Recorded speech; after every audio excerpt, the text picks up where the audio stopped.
Minha gente, meus amigos, boa noite, né?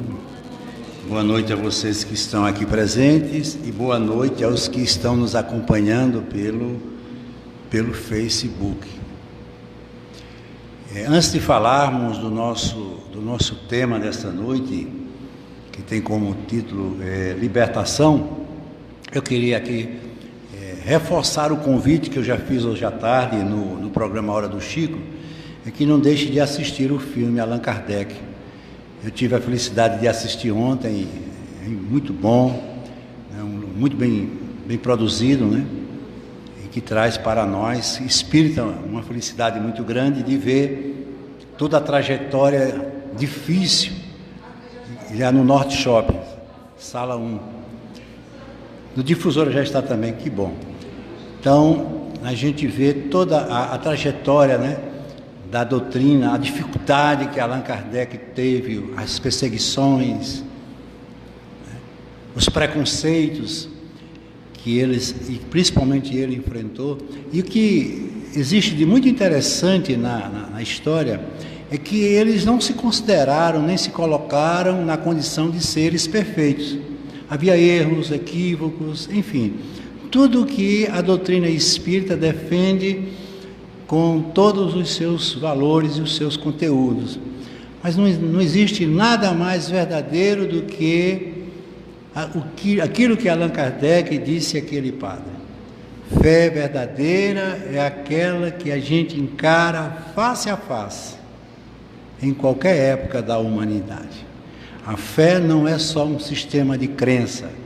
Eu não tenho que acreditar porque sou obrigado a acreditar, porque a minha religião diz que eu tenho que acreditar, a minha crença, a minha filosofia, nada disso.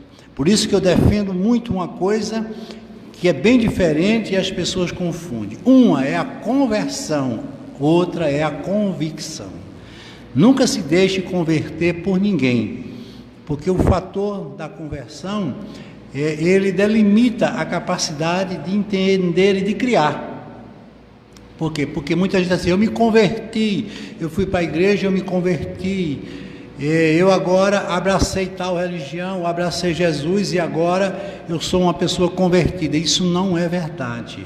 Nós vamos ver exatamente nesse tema de hoje, libertação, que não é fácil nós nos libertarmos das nossas reminiscências. Se a vida é uma proposta de evolução, é muito importante que a gente entenda que no dia de ontem a gente era menos do que é no dia de hoje. Não como um ser, mas como uma inteligência. E o que é importante é exatamente isso, né? Quando os espíritos, eles trazem uma proposta de renovação e, consequentemente, uma proposta de libertação. Esse livro, que foi psicografado por Francisco Cândido Xavier e é de autoria do espírito André Luiz, que tem como esse título, né, Libertação. Eu sugiro até a vocês que, se puderem, leiam, porque ele tem muita coisa importante, dando-nos sempre a certeza de que não há diferença, praticamente nenhuma diferença entre a realidade que eu vivo neste mundo para a realidade que nós iremos, ou eu irei viver no mundo espiritual. Muda apenas o cenário, muda apenas a proposta, mas a vida continua da mesma maneira. Porque esse mundo que nós vivemos, na realidade, ele é um mundo projetado. Ele é um mundo que atende a um gabarito da espiritualidade. A nossa família, a nossa nacionalidade, aonde vivemos, com quem vivemos, tudo isso é uma proposta que tem como objetivo nos alavancar ou nos promover para o progresso interior. Até mesmo os nossos inimigos, eles têm um papel muito importante na vida da gente, e por que não? São eles que nos ajudam a concretizar de maneira mais intensa e mais verdadeira aquilo que Jesus tanto nos advertiu, que nós devemos orar, quando a oração não é a verbalização de um texto que muitos pensam que se transforma em uma verdade pelo fato de você o exercitar. Não, a oração é um diálogo que, se não deixar uma emoção, se não deixar um conteúdo, ela não tem importância nenhuma. É como você conversar 1 hora com uma pessoa e não absorver dela, nem ela absorver de você nenhum fator, nenhum conteúdo. É aquilo que ele diz: fala por um ouvido e sai por outro. E os sistemas de crença, eles exatamente nos engessam esse pensamento. Eu cometi todos os delitos, todos os erros, mas eu me arrependi. Isso é maravilhoso. É o primeiro passo para uma reforma, para uma mudança. Mas só o arrependimento não basta. É preciso que eu vá buscar os meios para repor aquilo que eu tirei. Se você não fizer, e lógico, não é com o outro, isso é com você. O mal que eu lhe fiz, ele permanece dentro de mim e permanecerá sempre enquanto dele eu não me libertar. Consequentemente, eu tenho uma vinculação, eu tenho um débito, eu tenho uma pendência. Então, é exatamente isso. O orai é essa vinculação que você tem que ter com o ser superior. Consequentemente, essa identidade que nós temos como criatura, que ter com o Criador. Porque Deus, gente, ele não é o que a maioria das pessoas imagina ser. Quando ele fala que Deus é uma inteligência, inteligência é uma coisa que tem a prerrogativa do pensar. Uma inteligência pensa, uma inteligência cria, uma inteligência transforma. E, consequentemente, se é uma inteligência suprema, ela está muito acima de qualquer um de nós. Ou seja, Deus é uma inteligência que nós não temos sequer a menor noção do seu poder de inteligência que é. Mas quando ele diz uma causa, então uma causa ela tem sempre um motivo, uma razão para existir. Todas as causas elas têm começo, meio e fim. Nós, obviamente, não temos ainda noção do que seja o começo. Imaginamos, até como espírita, que partimos de um princípio inteligente, que ao longo das sucessões de experiências e principalmente de reencarnações, nós fomos elaborando essa inteligência como se fôssemos uma pedra bruta em busca de um lapidário, e aí nós começamos a ter força e brilho que faz com que a gente construa o caráter e a pessoa que a gente é. Mas tudo isso, ele dizia: comerás o pão com o suor do teu próprio rosto. Olha que coisa interessante. O suor do próprio rosto significa com o teu trabalho. Então, quanto mais você trabalhar, mais você tira daquilo que você trabalha. E ele disse: a verdade que liberta. Essa verdade que nós estamos hoje buscando, que vai ser a prenúncia da nossa libertação. Mas ele falava de uma coisa também muito interessante, que era o aspecto do vigiai. Orai e vigiai, ou vigiai e orai.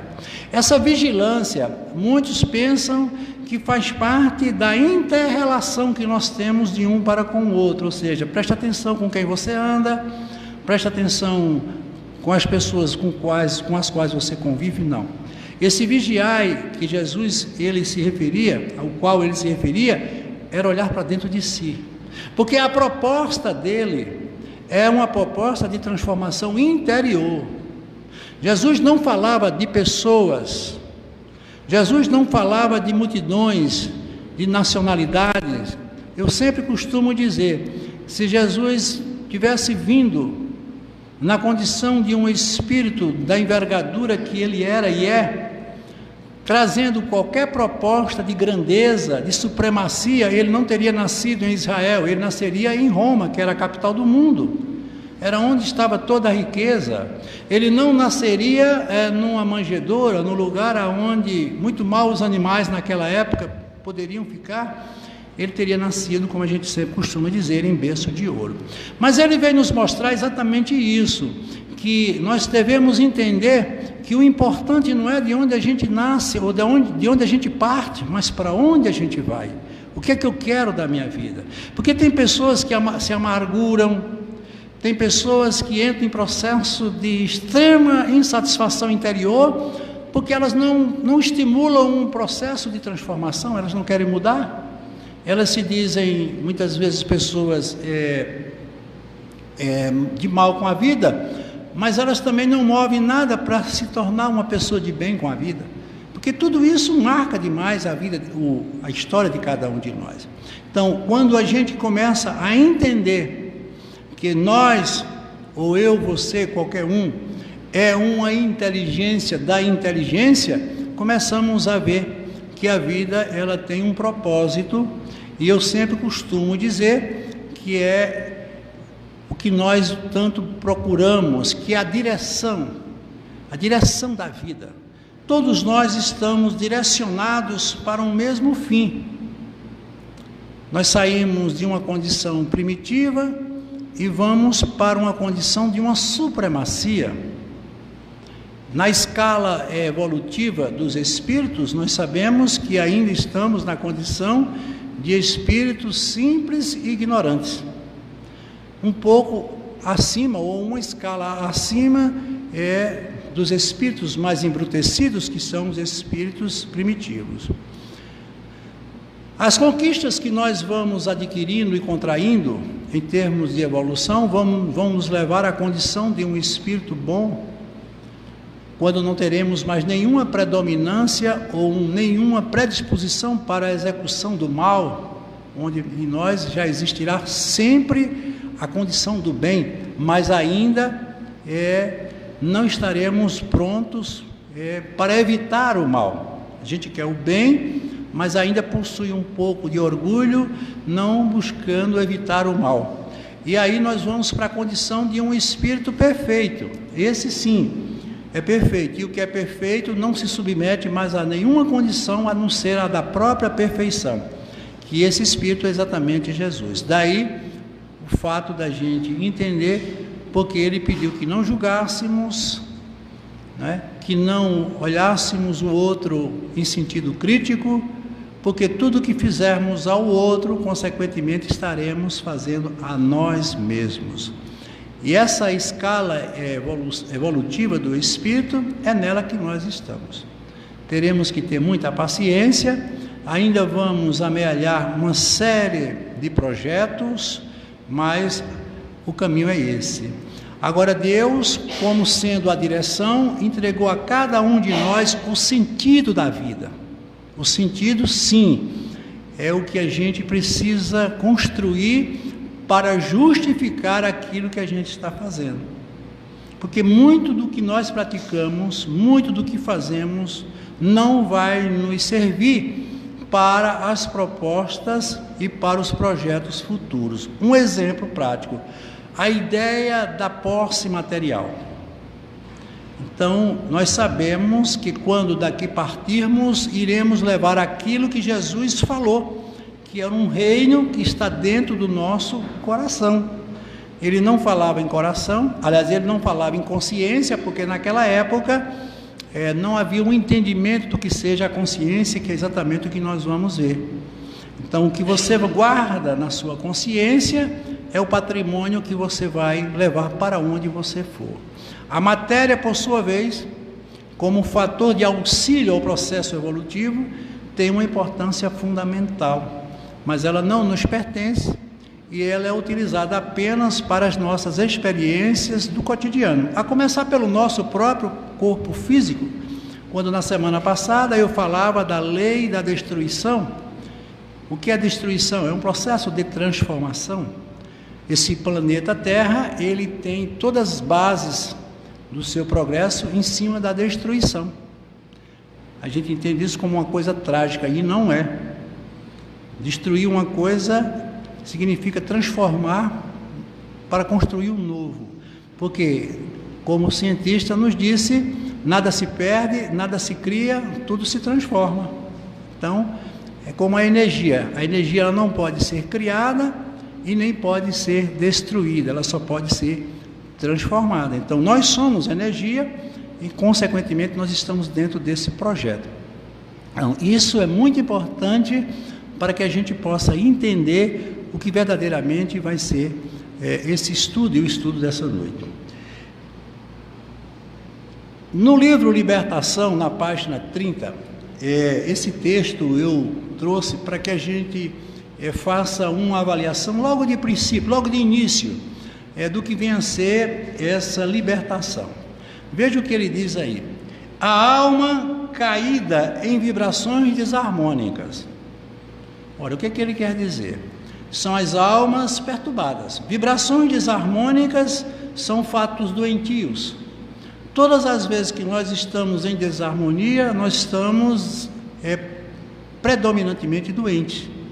Por isso que Emmanuel disse: saúde não é a ausência de doença, é a perfeita harmonia da alma. Você estando em harmonia, você é uma pessoa plena e saudável. Pelo abuso da liberdade que lhe foi confiada. Veja essa liberdade. Quem foi que nos confiou essa liberdade? Deus. Que é exatamente o que nós falamos, o livre-arbítrio. Veja que o amor de Deus, por ser um amor sublime, ele não nos cerceia com o seu poder de Deus, nos estabelecendo limites. Lógico que ele tem a sua condição de Deus em todo o projeto da construção da vida, mas ele nos dá o livre-arbítrio. O que é o livre-arbítrio? É o livre pensar, o livre agir, o livre viver. Lógico que todas as vezes que extrapolarmos as leis, que são as leis superiores, ou seja, as leis de Deus, há uma intervenção da parte dele. Para isso é preciso que a gente esteja sempre dentro daquele processo do orai e vigiai. Então, essa liberdade ele nos confiou. Para quê? Para que cada um faça as suas escolhas e construa a sua própria história. Veja que coisa maravilhosa. E, consequentemente, há um fator muito interessante dentro dessa liberdade, porque ele diz assim: você faça o que você quer fazer, mas você será responsável pelo que fizer. Não venha trazer para mim problemas que são seus. E a gente tem o costume de pedir a ele, muitas vezes, para resolver os nossos erros. Se ele resolvesse os nossos erros, ele não teria motivo para nos dar liberdade. Ele já simplesmente se adiantaria e resolvia. Se ele nos manda para uma escola que tem como prerrogativa avaliações, nós somos avaliados todos os dias, todas as horas e todos os instantes, porque o planeta escola é um planeta de provas. Mas veja uma coisa: nenhum professor, nenhum mestre pode cobrar do seu aluno aquilo que ele não lhe ensinou. Todas as provas pelas quais você está passando foi consequência dessa liberdade que ele lhe deu e que você cometeu algum erro e que você precisa consertar. Será bem sucedido aquele que melhor entender o conteúdo da prova que irá fazer. Então, se eu sou uma pessoa que tenho uma estrutura de base, que eles chamam de uma matriz espiritual, com sentimentos estruturados, consequentemente eu vou ser uma pessoa muito mais habilidosa nas minhas avaliações. Por isso que tem pessoas que sofrem tanto em determinados problemas e outros já nem tanto sofrem. Por quê? Porque elas têm base, elas têm conteúdos. Isso foi Deus que deu? Não, Deus deu o livre-arbítrio. Foi ela que construiu as suas próprias bases para ela se estruturar nos seus projetos de vida. é aquilo que ele disse: se você construir a casa sobre a areia, qualquer vento vem e arrasta a casa. Muito do que nós fazemos é construir em areia. Vivemos uma vida muito artificial e aparente. As bases, quando são necessárias, elas não existem e a gente cai. Principalmente nas relações sentimentais. As pessoas muitas vezes se relacionam movido por uma paixão, mas a paixão ela não tem estrutura, ela não tem a base do amor. Consequentemente, quando ela começa a perder a sua força, o seu sentido, as bases não vão atendê-la porque elas não existem. Aí são aqueles relacionamentos que se acabam com o primeiro calor do sol. E, consequentemente, isso está dentro dessa liberdade. Precisa tecer os fios do reajustamento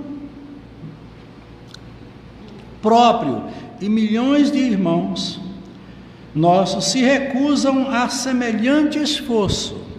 Olha o que é que ele diz: tecer os fios. É porque, na realidade, a nossa realidade de vida é como se fosse um tecido. E cada proposta, cada instante, cada momento é como se fosse o fio que irá compor esse tecido. A tessitura da alma, ela depende de cada fio desse. Você observa que muitas vezes você está bem, você está em harmonia, mas basta um pequeno fator que interfira que a gente sai daquela harmonia. Por quê? Porque a gente trabalha sempre com o todo, ou no entorno do todo. E aqui ele diz, os irmãos nossos se recusam a semelhante esforço, ociosos e impenitentes, alongando o labirinto em que muitas vezes se perderam por século. Olha o que ele diz aí: se perderam por séculos. Por quê? Tempo para nós significa um espaço relativo dentro da experiência que vivemos, mas para o mundo espiritual o tempo já tem outra conotação. Até porque nós sabemos que espaço e tempo são coisas muito limitadas à experiência que nós estamos vivendo.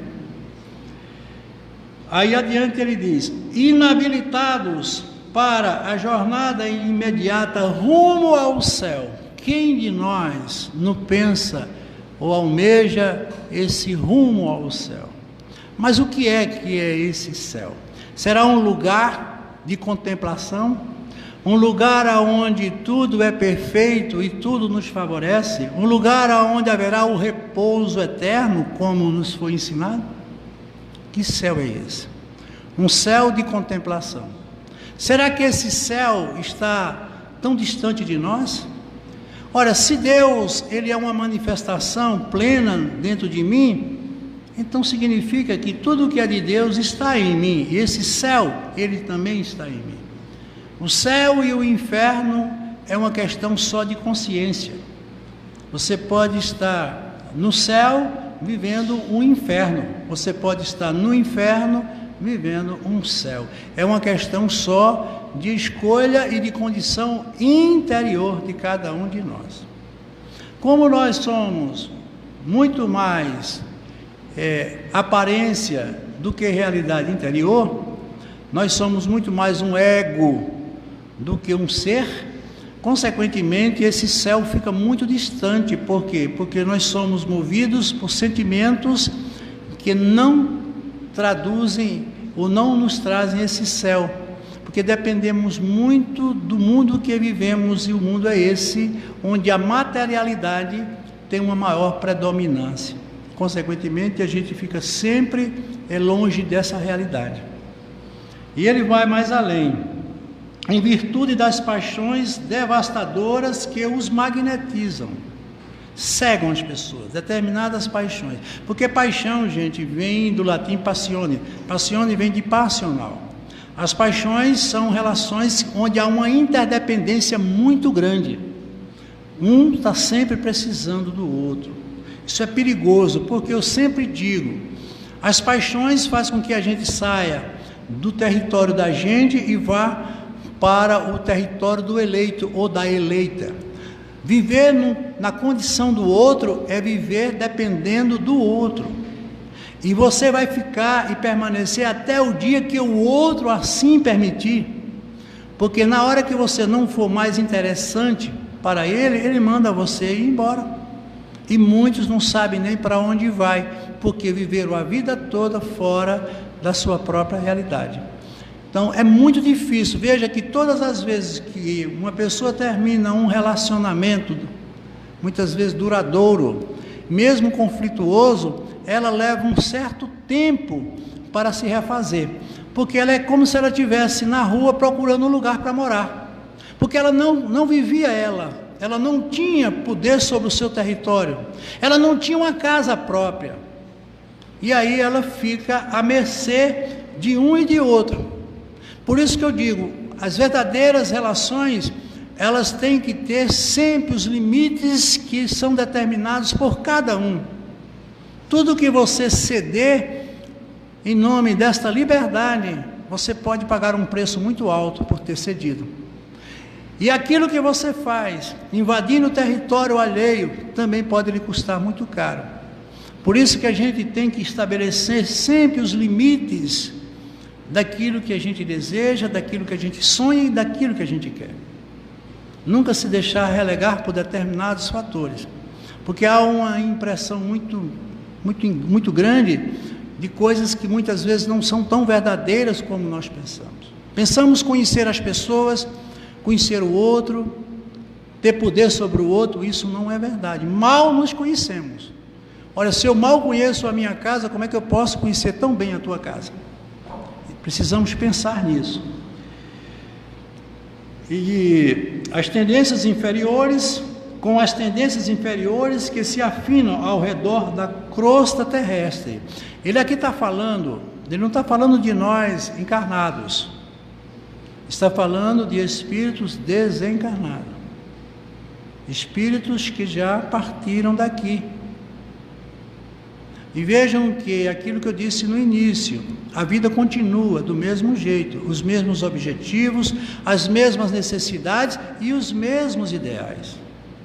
As pessoas muitas vezes me perguntam: Dejan, onde é que está meu pai, minha mãe, meu irmão, meu amigo que já desencarnou, que faleceu? Você sabe? Eu digo: claro que eu sei.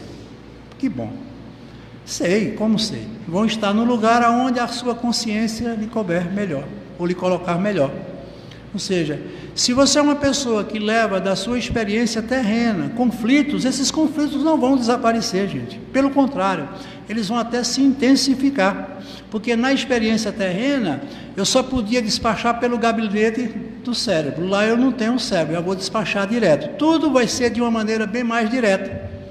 Aqui a gente ainda pode esconder, lá já não dá.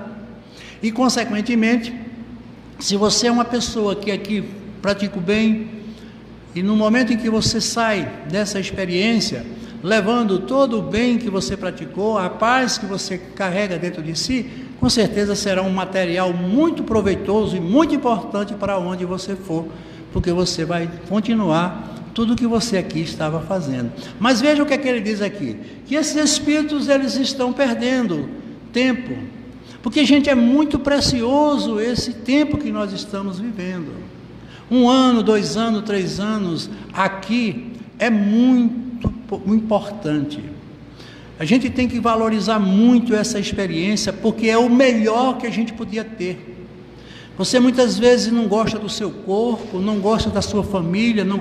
Gente, Deus está te dando o melhor, porque Deus só nos dá o melhor.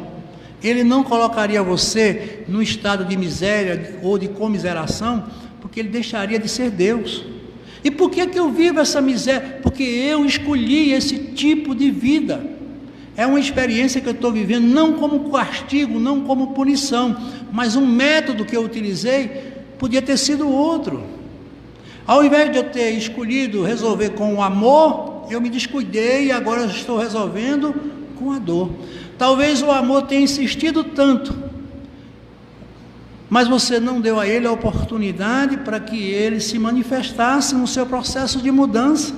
Olha, um exemplo muito fácil da gente entender é o papel das mães.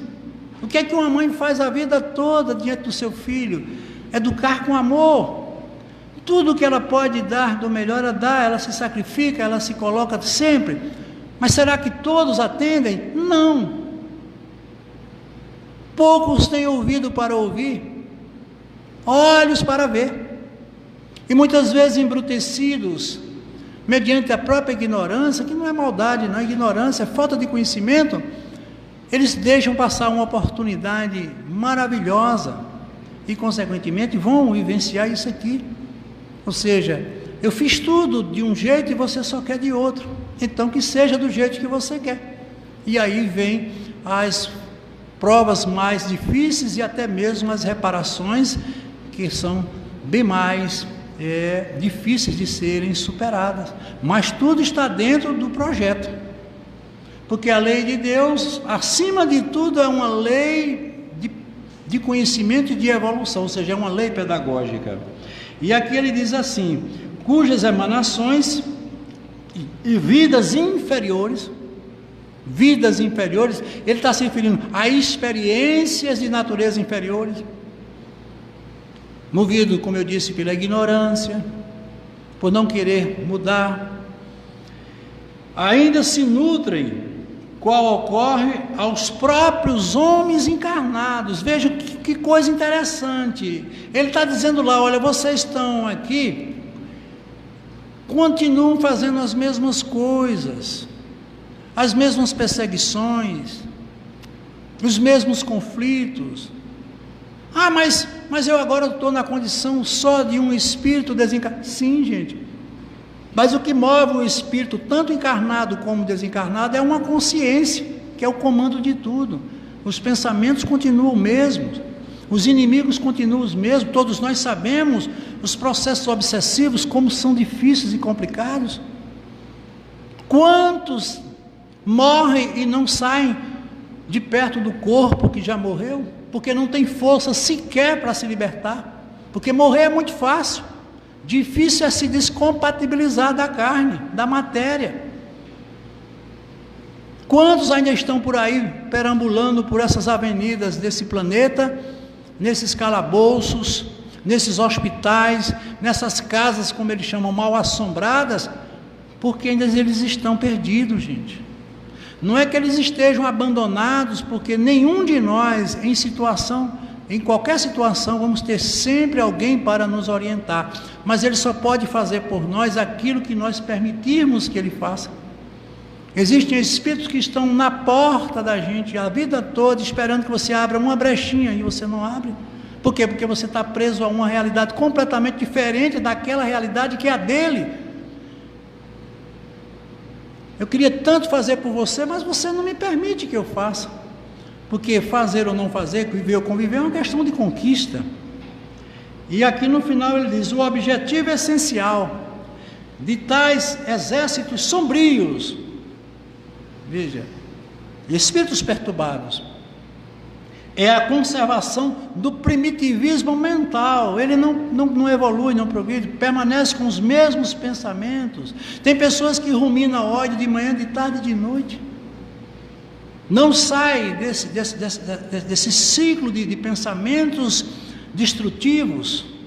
Como é que eu posso colocar dentro de um recipiente uma coisa se esse recipiente já está ocupado com outra? Como é que dentro de mim pode entrar o amor se eu só carrego ódio? Como é que a minha mente pode produzir uma onda de natureza primitiva, aliás, de natureza evolutiva, se eu vivo preso, como ele está dizendo aqui, a uma onda mental primitiva? Aí eu pergunto: e quem é que é responsável? Você mesmo, só você. Ele não deu a você o livre-arbítrio? Utilize ele da melhor maneira possível. E o que foi que ele fez em prol desse projeto? Nos mandou aqueles que poderiam nos orientar. O que é que um aluno mais adiantado faz diante de um aluno mais atrasado? Passa para ele as informações e os conteúdos que ele já adquiriu. Isso aqui não funciona, mas no mundo espiritual funciona. Os espíritos mais evoluídos assumem a responsabilidade de cuidar daqueles espíritos menos evoluídos, mas há um parêntese: desde que eles permitam que isso seja feito. Ninguém entra na casa do outro derrubando a porta. Para que eles entrem na sua casa é preciso que você esteja receptivo e mantenha a porta aberta. Então, o objetivo de tais exércitos sombrios é a conservação do primitivismo mental da criatura humana, a fim de que o planeta permaneça, tanto quanto possível, sob o seu jugo tirânico. Há uma predominância, nosso planeta é um planeta de provas e expiação, onde há uma predominância muito maior do mal do que do bem. Vocês vejam que só precisa você ligar a televisão, toda hora você está vendo crime, roubo, assalto, maldade, enfim. Por quê? Porque é o projeto Terra. Não vai mudar isso a troco da vontade de nem minha nem sua, não. Nós vamos ter sempre isso. Mas quem é o culpado disso? Nós mesmos. Esse mundo foi criado para atender a nós. Agora, ele diz uma coisa muito importante, que venha o escândalo, mas que não seja você aquele que cause o escândalo. Que você tire do erro do outro os proveitos, para que você não cometa os mesmos erros. Os exemplos são assim. Então é muito importante isso. Mas a gente vive numa sociedade onde a condução mental está sempre nos levando aos grupos, aos movimentos populares, que muitas vezes você está ali e não sabe nem por que está. Aonde é que está escrita a lei de Deus? Na consciência de quem? Da massa? Não, essa consciência ela é uma individualidade. Ele não generalizou. Porque Moisés fez uma revolução de um povo. Mas veja que a lei de Moisés era uma lei punitiva. Era uma lei que punia o elemento dentro do seio social. Não matar, não roubar, não adulterar. Foram importantes, foram para aquela época, não caberia outra lei. Mas a lei dele não. A lei dele era exatamente o oposto, era a lei do amor. A lei do perdão, do entendimento, da fraternidade. Quando não se fazia distinção entre um e outro. A prova é tanta que ele tratava tão bem um cobrador de imposto, como uma prostituta, como um pescador, como um traidor, como um que negou. Todos para eles eram iguais, porque Jesus não via o persona. Jesus não veio para uma nacionalidade, para uma crença, para uma religião, para um povo. Jesus veio para o planeta Terra. A proposta dele é a mesma para todos nós, independente da sua crença, da sua nacionalidade, enfim.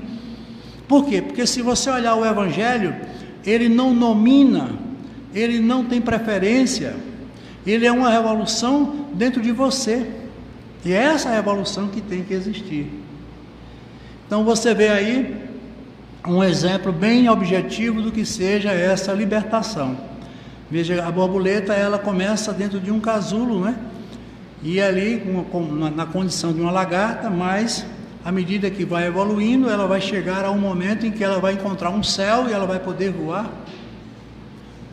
E consequentemente, na sua condição primitiva, ela não pode sair daqui de onde ela está. Mas tem uma história engraçada que disse que uma criança pegou um casulo desse e começou abrindo com a mão, para que a borboleta saísse mais rápido, e quando ela saiu atrofiada. Por quê? Porque para que ela consiga voar, ela tem que exercitar o movimento das asas, e para isso é necessário que ela mesma force o casulo. Então o que você faz muitas vezes querendo antecipar ou ajudar essa liberdade, você pode levar a ela a uma prisão maior. É aqueles casos em que as pessoas querem ser carregadas no braço, vivem das facilidades da vida e não vão buscar a sua própria luta. Isso aqui é uma luta que a natureza nos mostra como exemplo. Eu costumo sempre associar ela às estações da vida, né? Qual é a primeira estação da vida? Aliás, qual é a primeira estação do tempo? O inverno, né? O que é o inverno? É o começo. O começo onde tudo é sonho, tudo é desejo, tudo é muito tranquilo, tudo é muito calmo, tudo é favorecido. Depois do inverno vem o verão. Esse é que é bom, que é a estação da exuberância, da beleza, do sol, da luz. Mas quando ele está vivendo o melhor momento do verão da vida, vem a estação mais difícil, que é o outono, que é o cair das folhas. É quando tudo começa a perder a força do inverno, da primavera, o calor do verão, e agora tudo começa a cair, para se chegar à estação mais difícil e a mais promissora e a mais importante, que é o inverno, que é a estação do recolhimento. É a estação em que a gente precisa se encontrar com a gente. Mas se eu não vivi uma boa primavera, se eu não vivi um bom verão, e não soube entender o meu outono, o que será do meu inverno? Como é que eu vou viver sozinho, amargurado, achando que o mundo tem que vir e estar ao meu lado, ninguém vem me ver, ninguém olha mais para mim? Puxa vida, você tem uma história, gente. Só é se identificar com sua história, se entrega ao seu próprio eu. Mas a gente não faz assim. Mas a gente tem que se lembrar de uma coisa: novamente vem a primavera, porque isso é um ciclo. São esses processos reencarnatórios. O que você não fez agora, não tem problema. Você vai ter que fazer depois, e vai fazer depois. Agora, os métodos e as condições, eu não sei como serão. Eu estava muito bem onde eu estou. Não sei se estarei da mesma maneira para rever isso que eu não consegui fazer hoje. Então, aqui ele diz: em cada estágio da criação, o Espírito absorve os conteúdos do aprendizado necessário. Veja que coisa interessante. Em cada estágio da criação. Foi o que nós vimos aqui. Todos os momentos da nossa vida, ele tem sua importância, gente. A infância tem que ser vivida como infância. Não adianta você querer transformar uma criança num adulto. Eu fico indignado quando as pessoas muitas vezes querem fazer de menino homens, querendo antecipar uma coisa tão bonita que é o estágio da vida. Ainda hoje eu estava comentando na hora do Chico, eu fico indignado com aqueles programas que aquelas crianças ficam cantando, uma competindo com a outra, para fazer a alegria do povo, dos pais, e da audiência. Gente, aquilo não é papel. Criança não tem que estar competindo com criança, gente. A criança tem que ser feliz, solidária. Mas a gente hoje está transformando a nossa juventude em androides, preparando eles para uma função, para uma profissão. De manhã ela veste uma roupa, vai para uma fábrica, para uma empresa, para uma indústria, trabalha, recebe o dinheiro, chega em casa, de manhã. Quem pode ser feliz dentro de um ciclo tão reprimido e fechado, de um processo que não alavanca nada de natureza interior? Então olha o que ele está dizendo assim: os conteúdos de aprendizado necessários são os meus valores, as minhas alegrias, as minhas tristezas, mas as coisas que eu estou construindo dentro de mim. Não existe lugar melhor para se construir do que dentro da gente, não de uma maneira egoísta, mas de uma maneira inteligente. Porque se eu não construir nada dentro de mim, o que é que eu vou poder dar aos outros, se eu nada tenho? A consciência está gravada no princípio espiritual. O princípio espiritual é a base de toda a nossa evolução. É o nosso lado inconsciente mais profundo. É aonde a gente vai buscar meios e conteúdos para justificar a vida de hoje. Quem tiver uma boa consciência, uma boa estrutura, consequentemente tem uma facilidade maior de lidar com as coisas. Por quê? Porque ela tem respaldo, aquilo que eu disse antes, ela tem alicerce. Todo ser espiritual está destinado à perfeição. Isso é maravilhoso, gente. Por isso que eu sempre digo: Deus não quer nada de nós e nem espera nada de nós, porque Ele já sabe de tudo. O projeto já deu certo. Deus só quer de nós o empenho, o envolvimento, a compreensão, o entendimento. Só isso. Faça isso e você está com Deus. Ah, mas eu faço e não dá certo. Dá. Já deu. Eu duvido uma pessoa que cria uma natureza voltada para o bem e tenha como resposta o mal, senão Deus teria errado. Esses valores estão muito bem equilibrados dentro da própria obra. Agora, muitas vezes ele está soprando e não percebe que pode causar uma tempestade, quando esse sopro não tem o controle que deveria ter. Então, a maneira que a gente faz, a gente usa, é o que determina os resultados daquilo que a gente espera. Por isso que eu digo, Deus nunca diz não, Ele diz agora não. para você saber o que está pedindo. Ele manda a gente esperar um pouco, mas o que é seu virá, disso você pode ter certeza, e Ele só vai entregar na hora certa. Qualquer coisa que Ele antecipe, Ele perde a condição de Deus. Do nosso corpo é um reflexo da harmonia espiritual. Por isso hoje nós temos uma quantidade enorme de pessoas que nos procuram, trazendo as doenças que não existem. O corpo somatiza aquilo que a mente produz, como sendo nosso filtro de retenção dos nossos pensamentos. É ele que vai receber todas as nossas cargas emotivas. Então, toda pessoa triste, toda pessoa desarmônica, toda pessoa desequilibrada, ela está emitindo para o seu corpo todas essas sensações. Isso já foi confirmado. Grande parte dos diagnósticos de doenças, sejam elas quais forem, são movidas por sentimentos de inveja, de raiva, de ódio. E eu pergunto, se você está nutrindo uma energia de um potencial dessa natureza, para onde é que essa energia vai se potencializar, se não dentro do seu próprio corpo, se eles estão todos interconectados? Uma raiva. Por que é que eu me sinto mal quando eu tenho raiva? Meu corpo sabe que eu estou com raiva? Sabe. Cada célula é uma entidade viva, que tem uma natureza tão viva como a sua. E ela está vivendo dentro de um condomínio que é comandado por uma mente. O que essa mente manda, ela entende, ela aceita. Consequentemente, se eu estou enviando para a minha estrutura celular um pensamento de ódio, esse ódio está sendo nutrido por essa célula, que desgoverna todo o seu processo de reprodução.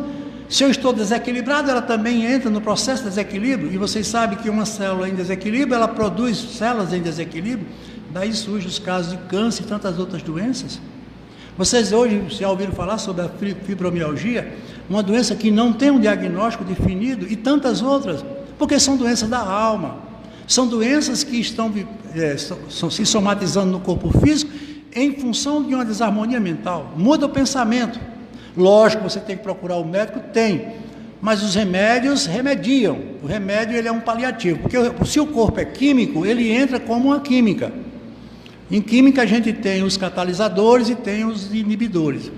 Catalisadores são substâncias que você coloca numa reação que aumenta a sua velocidade sem participar da reação. Inibidores são aqueles que retardam o processo das reações. Então, esses remédios ou eles são inibidores ou são catalisadores. Ou seja, eles vão suprir uma necessidade orgânica. Mas quem vai suprir a necessidade mental? Que está produzindo o desequilíbrio orgânico, ou seja, eu estou tapando uma barragem por fora, ela vai estar sempre estourando. Então, o que é que eu tenho que fazer? Muda o teu pensamento, e é exatamente isso que ele chamou de libertação. Vejam que lá, no mundo espiritual, os espíritos continuam vivendo a mesma agonia que viviam aqui. Por quê? Porque eles achavam que a desencarnação, que a morte iria libertar. E eles eram espíritas, e tinham entendimento, mas continuaram remoendo as mesmas coisas, vivendo as mesmas paixões, os mesmos desequilíbrios, as mesmas aflições, e não importa onde eu estou, porque a mente vai estar sempre comigo. Quando nossa alma se encontra realmente tranquila, o veículo que lhe obedece está em paz. Toda pessoa, por isso que tem pessoas que têm doenças e não são doentes, tem pessoas que não têm doenças e são doentes. Chico Xavier tinha mais de 30 doenças e nunca se achava doente. Por quê? Porque ele tinha uma natureza interior, uma harmonia tão grande, que esses fatores dessas doenças, que precisavam dessas energias desequilibradas para se manter em desequilíbrio, elas não eram nutridas. Eu digo sempre, todos nós temos um anjo e um demônio dentro de nós. Vai crescer aquele que a gente alimentar mais. Depende de cada um de nós. A mente aflita despende raios de energia desordenada e se precipita sobre os órgãos na forma de dardos, verdadeiros raios, de consequências deploráveis para as funções orgânicas, tudo que nós comentamos.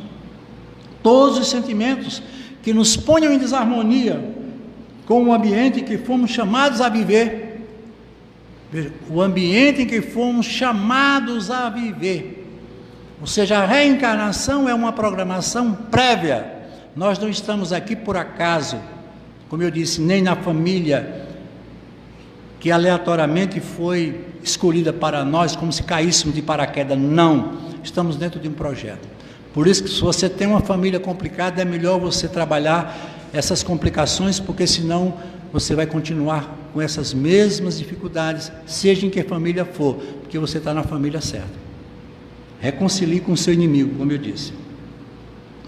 Geram emoções que desorganizam não só as colônias celulares do corpo físico, mas também o tecido sutil da alma, agravando a anarquia do psiquismo. São as distonias mentais, as doenças, as psicoses, as neuroses, depressão, síndrome do pânico, transtorno obsessivo compulsivo, até a mais grave, que é a esquizofrenia. Isso é uma desarmonia, como ele chama aqui, de uma anarquia mental. Eu não estou controlando a minha mente. Não controlando a mente, eu sou um autômato, eu sou uma pessoa sem um sentido. A vida para mim não tem. É como se você estivesse em estado de embriaguez constante. Ou seja, um estado alterado de consciência que tira você da própria razão. Se eu não estou agindo com a razão, eu não sou eu.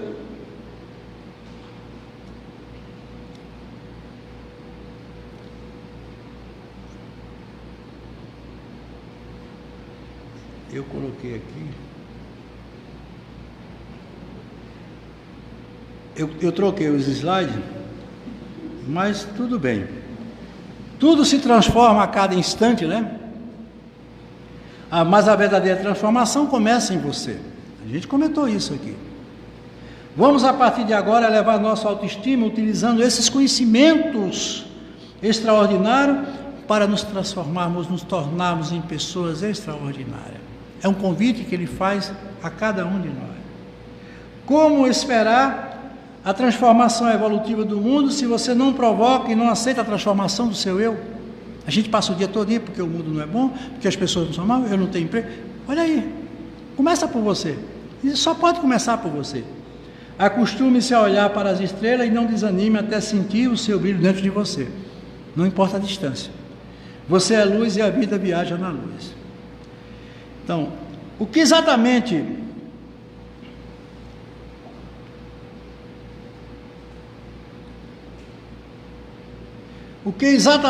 se transforma e como função dos diferentes graus, é exatamente os diferentes graus de consciência.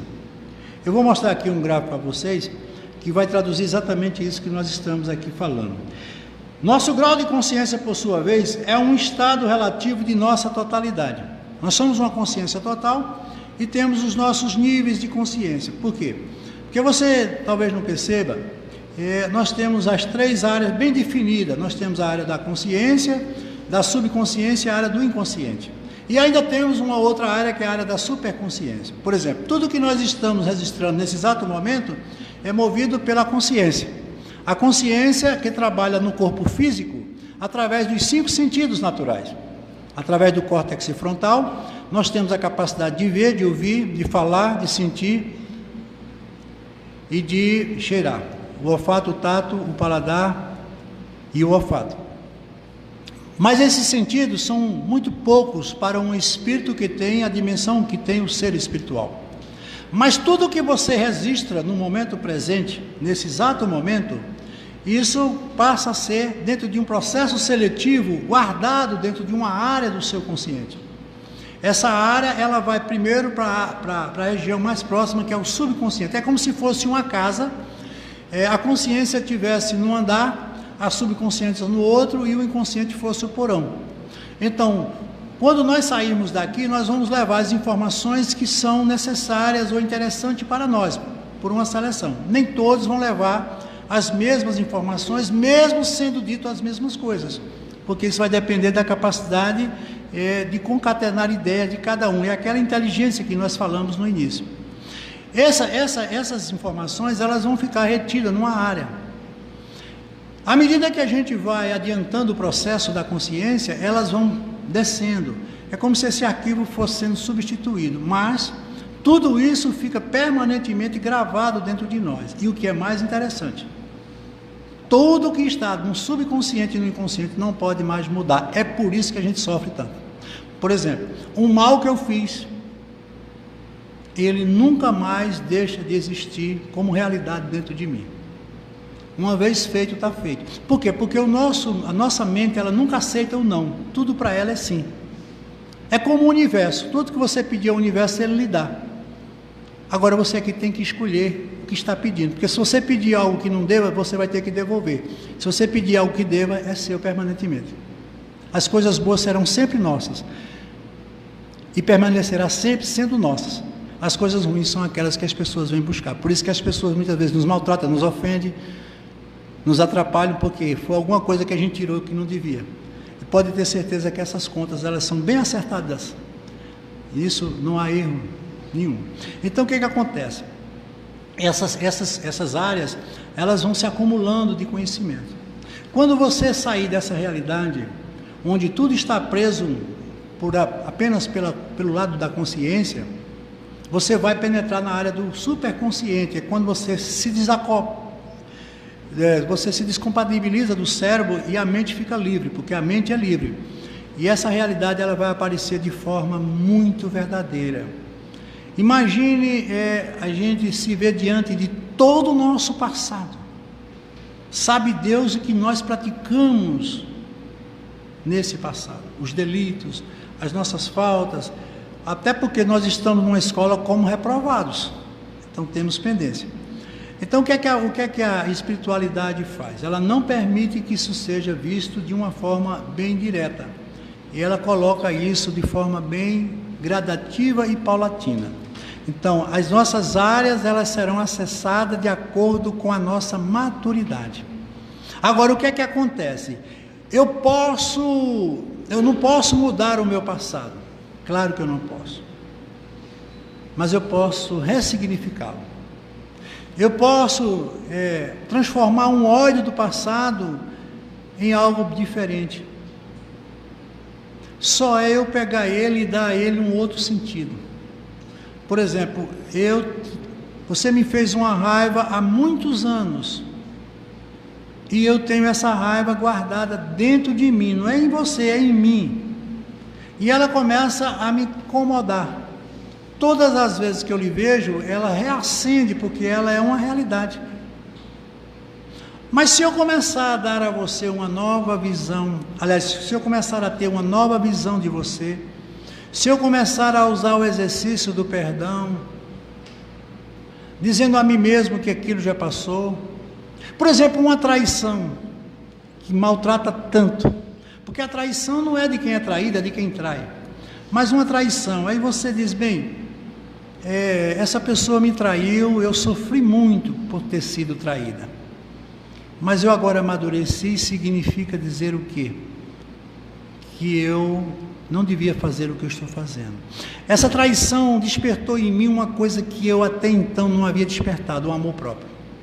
Nunca mais eu quero depender do amor de ninguém. Isso já é uma evolução. Outra coisa, essa pessoa ao me trair, ela me libertou. Porque ela não me traiu naquele ato, ela já me traía há muito. Porque a traição não é uma coisa tão do momento. É uma coisa mais ligada a uma construção. Não é um acidente de percurso como outro qualquer. A verdadeira traição, ela é maquinada, ela é pensada. Porque uma pessoa que ama de verdade, ela não trai. Porque não existe outro sentimento que caiba dentro de uma pessoa que ama, a não ser o amor. Por isso que Jesus não condenava, não julgava, porque ele era só amor. Porque tudo que a gente diz do outro, ou acerca do outro, é porque existe dentro da gente. Quando a gente critica alguém, é porque a gente está se criticando. Quando a gente condena alguém, é porque a gente está se condenando. Por isso que ele pediu que não julgasse, porque a gente vai julgar os outros da mesma maneira que a gente se julga, sem perceber que está se julgando. Então ele aqui mostra exatamente, para encerrar, esses níveis de consciência. Veja que aí ele mostra o cérebro, uma grande interrogação. O cérebro nada mais é do que uma estrutura de 1,5 kg, formada por uma série de neurônios, de artérias irrigadas por um sistema sanguíneo, e que se processa através de reações químicas e de impulsos elétricos. Mas quem é que comanda tudo isso? Quem é que manda tudo? Ou seja, o cérebro é um gabinete. Se não tiver quem despache por esse gabinete, ele vai ficar sempre a vida toda como um gabinete. Quem é que despacha através do cérebro? A mente. A mente é ela que pensa. Então, mente e cérebro não são a mesma coisa. A mente nutre o cérebro. Agora, eles trocam informação? Trocam. Por quê? Porque a matéria, ela não é como a consciência, nem trabalha como a consciência. A matéria é burra, mas ela armazena conhecimento. Eu duvido você dissolver óleo em água. Não, porque essas estruturas, elas têm uma natureza própria, uma inteligência própria. Tira um oxigênio, ou o oxigênio da molécula da água, a gente se acaba. Deixa de existir água, sem água a gente morre. Então tudo isso obedece a uma inteligência, mas uma inteligência diferente da nossa. Não é uma inteligência elaborada, consciente, que é a inteligência de Deus. Ou seja, um princípio inteligente. Então, o cérebro é uma estrutura física, que tem como função receber todas as informações da mente e processar a realidade da vida que nós estamos vivendo. Aí veja os níveis de consciência, consciência 1, consciência 2. Então, quando você chega a um nível de consciência 3, mas você tem guardado dentro de você a consciência 1, a consciência 2. E qual nível de consciência nós vamos atingir? Não sabemos. O que é que esses níveis de consciência nos ensinam? A maturidade espiritual. Essas consciências, são elas que vão nos dar um fortalecimento maior até chegarmos à superconsciência. Essa superconsciência nos dá um sentido todo verdadeiro de uma vida que não precisamos mais viver aqui. Não precisamos mais da matéria. A matéria para nós não terá mais nenhuma importância, nenhum sentido. O sentido da interatividade, da relação de um com o outro já não tem mais nenhuma importância. É quando chegamos à condição de uma aproximação maior de Deus, que é perfeito, e nós na condição de seres que podemos nos aperfeiçoar, poderemos estar ali próximo, talvez a uma distância muito grande, porque Deus é Deus, mas estaremos em dia com aquilo que Ele espera de nós. É exatamente quando a gente saiu do útero e agora estamos chegando aos braços de Deus. Esse é o sentido da vida. A libertação é exatamente essa. É sair do casulo da vida e chegarmos à condição de voar livres e estarmos livres ao lado daquele que nos criou e que tanto nos espera. Uma boa noite a todos e muito obrigado.